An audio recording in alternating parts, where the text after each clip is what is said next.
Thank you all for coming. On behalf of the St Kilda Football Club, I want to thank Alan for his commitment and contribution over the last 6 years. Alan has always led our football program with great respect and integrity. He inherited this role at a difficult point in time for the club. Developed young players that are now starting to make their mark. He took the club to the cusp of 2 final series, and particularly this season showed great resilience as we've encountered setbacks in relation to the availability of some of our key players. But ultimately, after 6 years under Alan's leadership, the team performance and the position we find ourselves isn't where it needs to be. And this responsibility doesn't just rest with the senior coach. Indeed, we feel the performance of Alan and the coaching group in adverse circumstances this year is to be commended. However, after significant consideration, we believe the time is right to introduce a new voice to oversee the next stage in our development and to drive us forward. These are difficult decisions. It goes without saying, this is not the way that any senior coach wants to finish up. But I want to thank Alan for the frank and open conversations that we've had throughout this process. We've had a number of discussions over recent weeks. We've walked several miles together. We've spoken honestly about where we are positioned and where we're headed. I've also been in regular conversations with our President, Andrew Bassett, and all of our club directors as we've worked through this matter collectively. On Monday, Alan and I met again and agreed that the time was right to step aside. Alan, as he always has, put the club first and believed it was in our best interest to step down immediately and allow the club the time and the space to find the next coach of our club.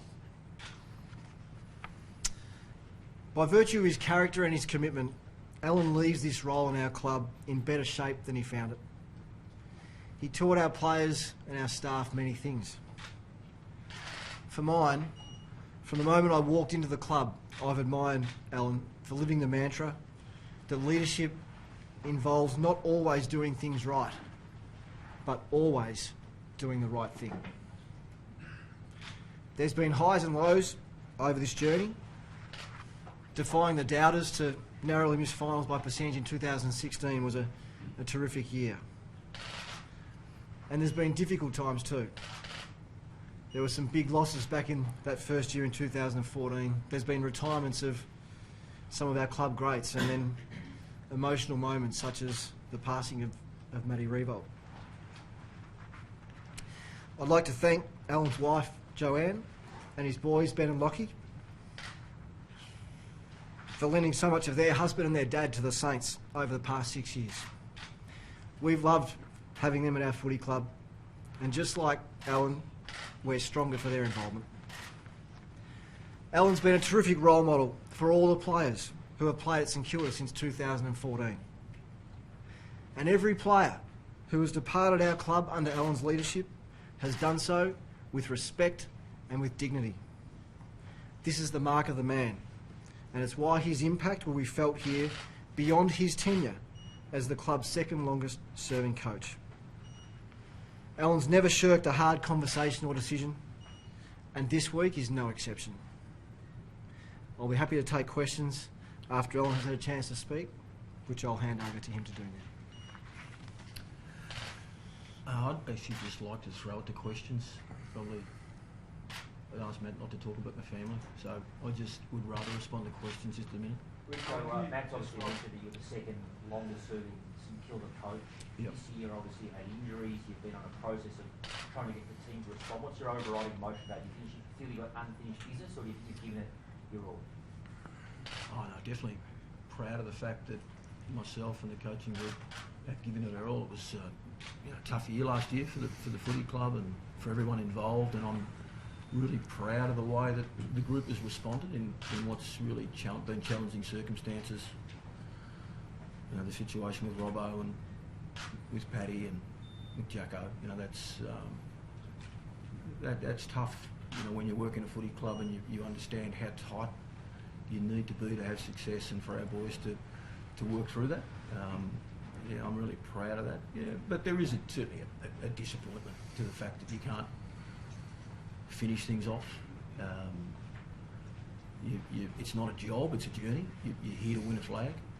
You're here to, first of all, give yourself the opportunity, and we haven't done that. So the other emotion, well, it's not an emotion, there's just a reality to it, that you come into this business knowing that if you don't win often enough, then things will change, and it's the senior coach who's responsible for that. So it's a mixed, the emotions are mixed, but that probably sums it up.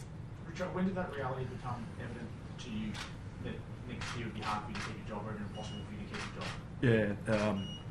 Yeah, the conversations with Matt have been really honest.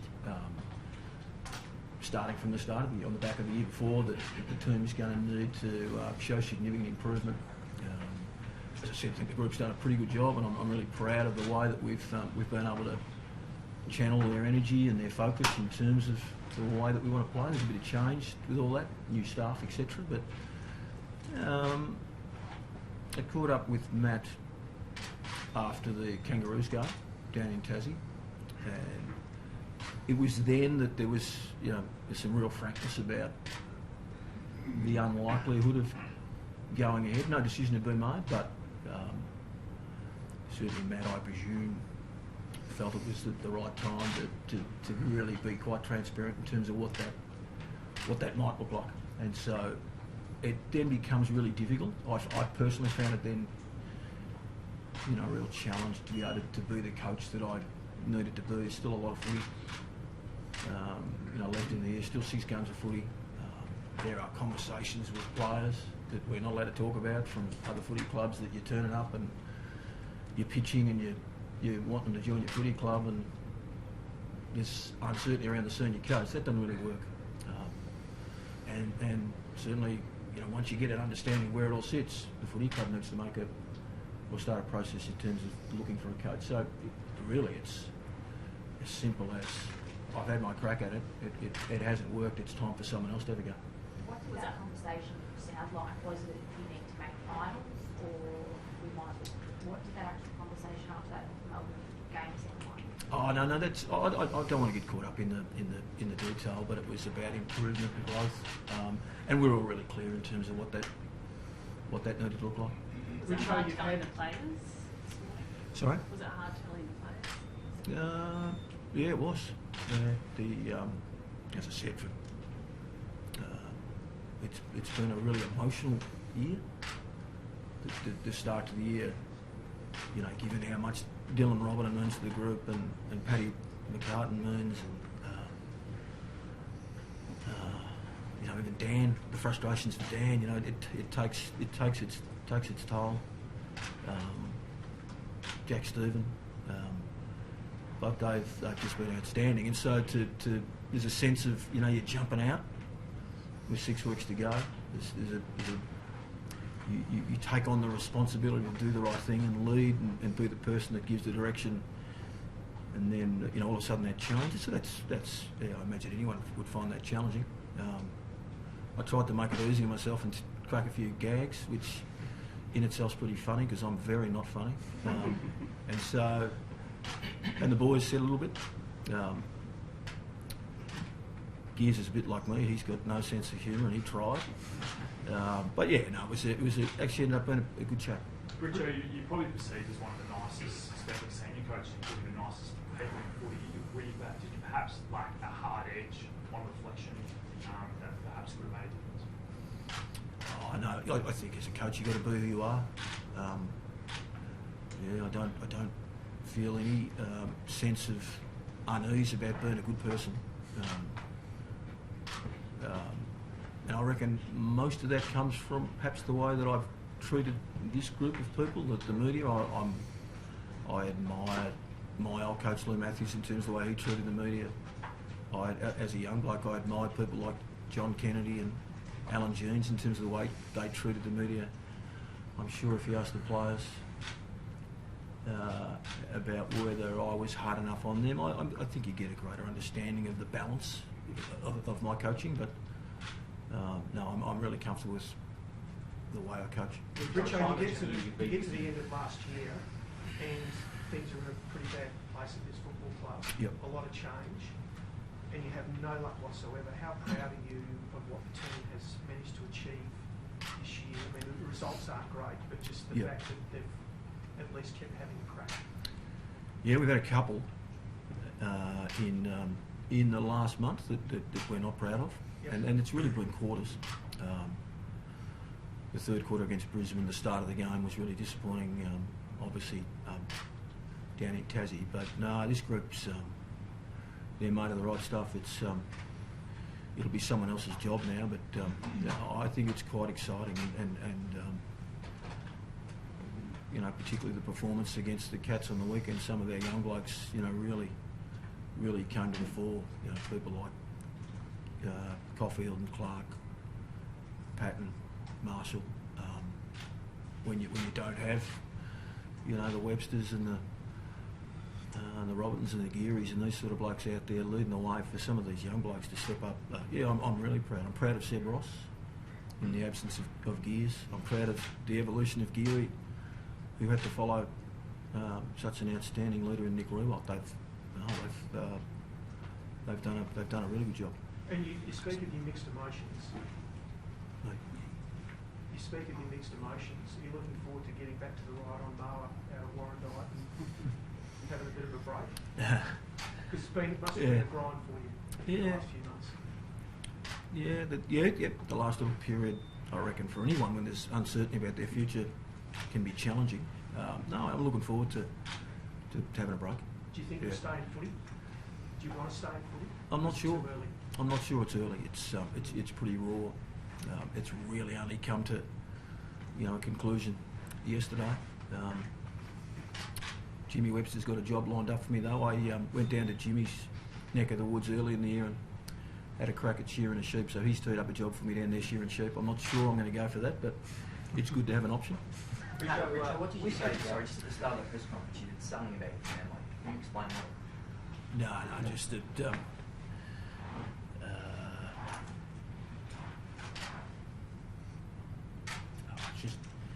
It's this time, you know, when you reflect on what you've done and the sacrifice that people make for you, that you. So I start talking about my family, I get emotional. So, and these blokes are, you know, they become like a family. So at the right time and the right way, I'll think if I try and do it here, I'll probably fill this cup with tears. So please, no more questions about that.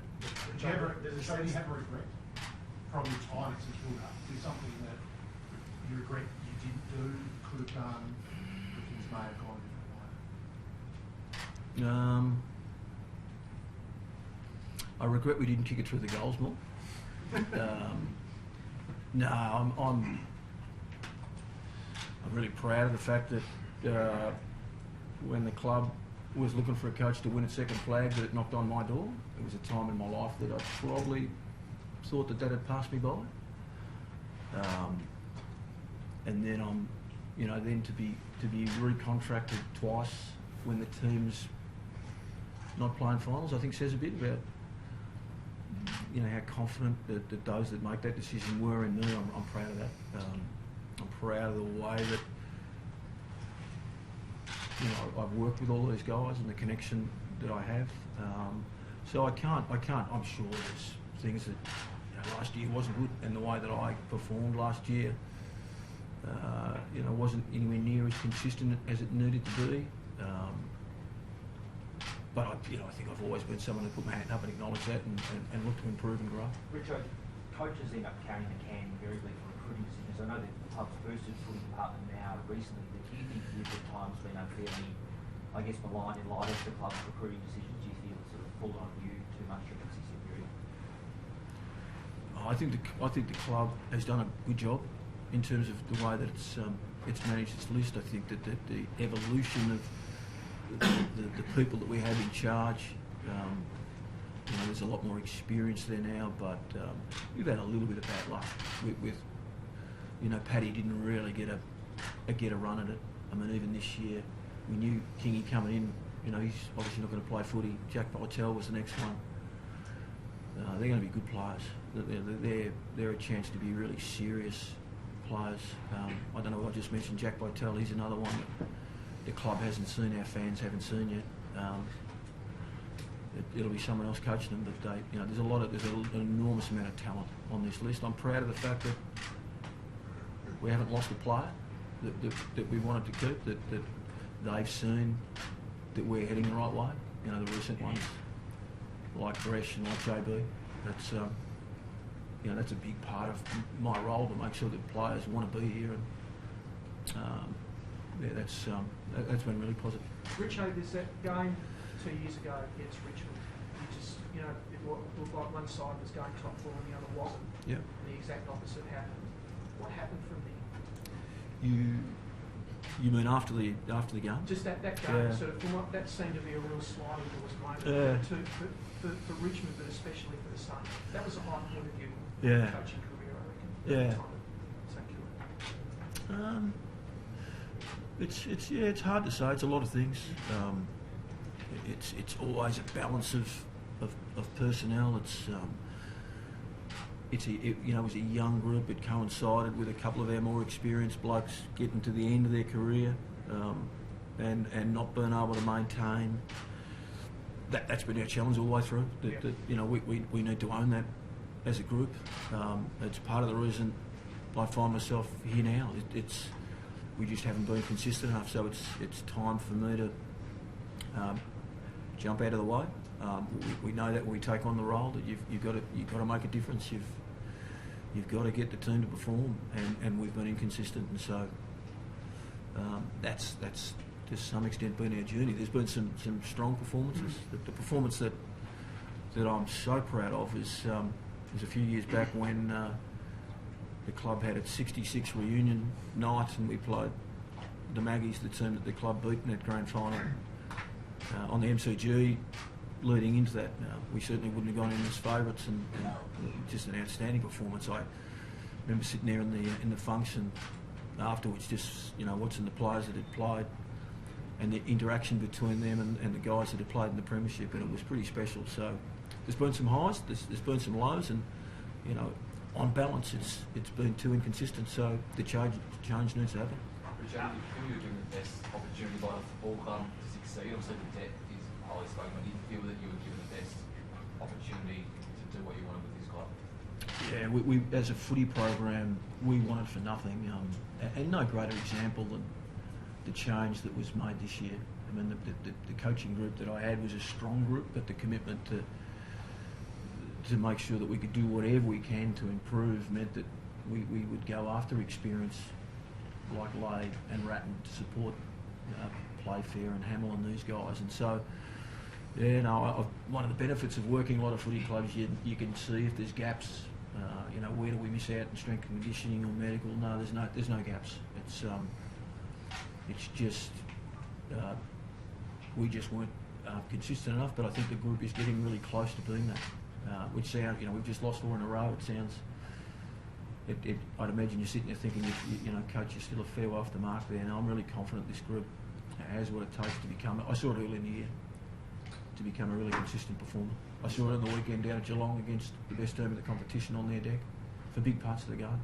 Spoke about the conversation with Matt after the North Melbourne game, but there's that radio interview Simon McLean did probably 2 or 3 weeks prior to that. Did that catch you off guard, or were you well aware of where things were headed at that stage? Yeah, because of the constant conversation with Matt, to a lesser extent with Andrew Bassett. I knew where everything was sitting. That got played a bit, didn't it, in terms of it being an issue? No, there was no issue there. With a lot of injuries this year, did you advocate to Matt and to Andrew to sort of adopt a Richmond or Collingwood approach? I know those coaches have won finals, but did you sort of ask them and implore them to give you another bit of time to try and get this to the standard which you wanted to achieve? Mainly, not. Did I ever sit down and present? No, because you're doing that. I mean, you're constantly doing that as a coach. you're always, you attend board meetings, here's what we're doing, here's why we're doing it.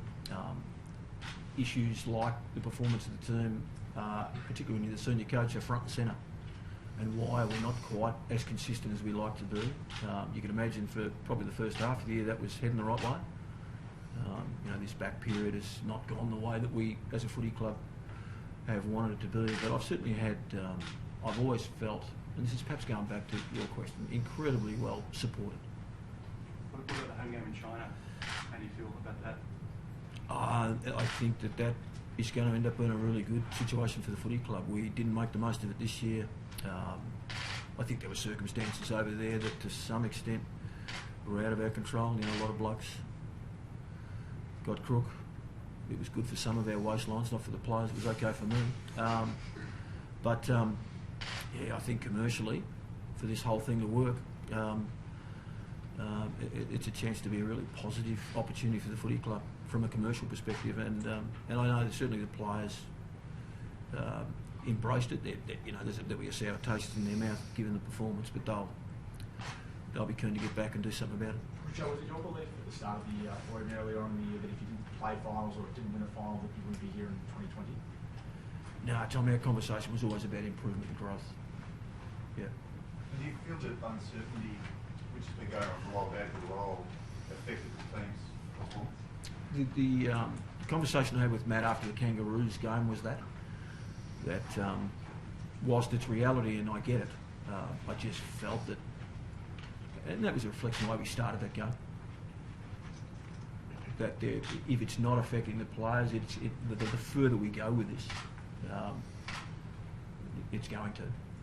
And so, yeah, that's the way the boys played last week. Though, they were enormous, really, in terms of their effort and their endeavour. We didn't finish some of our work, but that wasn't a group that seemed like they'd been affected by the uncertainty. But that's part of the reason that it's time for me to go. It's time to get a bit of clean air for the group to finish off the year strongly and make sure that they get the most out of their own careers for this little block, and certainly do what they can for the footy club. The club needs some time to now look for a new coach. The club is going to be really heavily involved in conversations with trying to trade. That doesn't work when you've got so much uncertainty around the senior coach. It doesn't work to the extent we need it, or the club needs it to.